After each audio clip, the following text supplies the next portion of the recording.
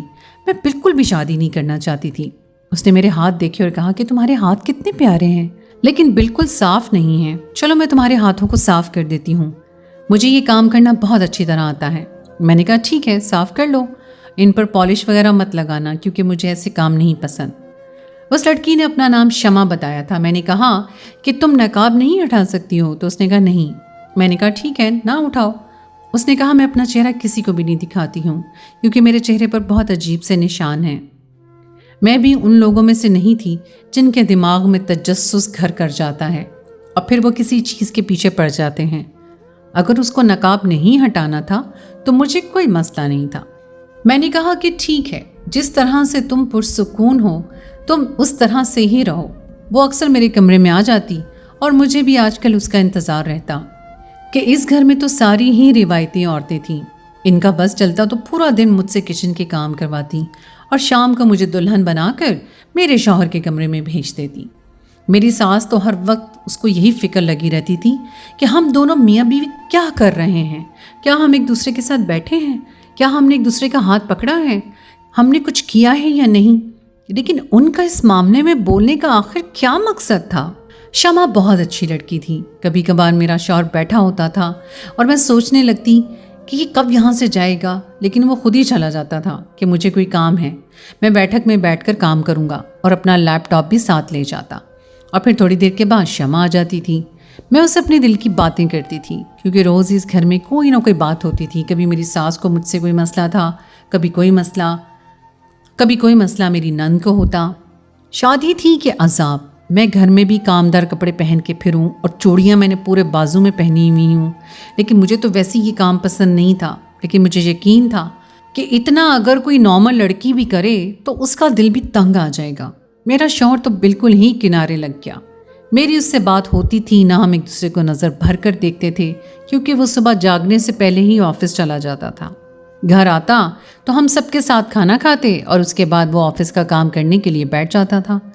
ایسے میں شمع کے ساتھ مجھے بوریت نہیں ہوتی تھی۔ وہ کمرے میں ہی سو جایا کرتی تھی، باتیں کرتے کرتے ہمیں نیند آ جاتی تھی۔ کمرے کا دروازہ بھی بند ہوتا تھا، اس لیے کسی کو پتہ نہیں تھا کہ اندر کون ہے۔ میں تو یہی کہوں گی کہ اگر شمع نہ ہوتی تو میرا اس گھر میں دم گھٹ جاتا۔ پر ایک دن بہت عجیب حرکت ہوئی۔ میری ساس نے ایک دن پھر سے مجھے لیکچر دیے۔ میں نے کہا کہ آپ کے بیٹے کے پاس ٹائم تو ہوتا نہیں ہے، پورا دن وہ آفس میں کام کرتا رہتا ہے، گھر آتا ہے تب بھی آفس کا کام شروع کر دیتا ہے۔ ایسے میں کیا کر سکتی ہوں؟ اکیلی تو میں کہیں نہیں جا سکتی اور نہ ہی انجوائے کر سکتی ہوں۔ اگر آپ کہتی ہیں تو میں اکیلی ہنی مون پر چلی جاؤں تو میں چلی جاتی ہوں۔ میں نے ان کو وہی کہا جو سچ تھا۔ میں نے سارا ملبہ اپنے شوہر پر پھینکنے کی کوشش کی، لیکن میری ساس مجھے دیکھنے لگی اور کہنے لگی کہ بیٹی کس قسم کی باتیں کر رہی ہو؟ کون سا آفس؟ کس آفس کی بات کر رہی ہو؟ کون سا آفس؟ کہاں کا آفس؟ میرا بیٹا تو کام ہی نہیں کرتا۔ میں ان کی بات سن کر حیران رہ گئی۔ میں نے کہا کیا مطلب؟ انہوں نے کہا کہ وہ کوئی کام نہیں کرتا ہے، اس لیے تو اس کی شادی کی تھی، اس پر شادی کا دباؤ پڑے گا تو پھر شاید کام کر لے گا۔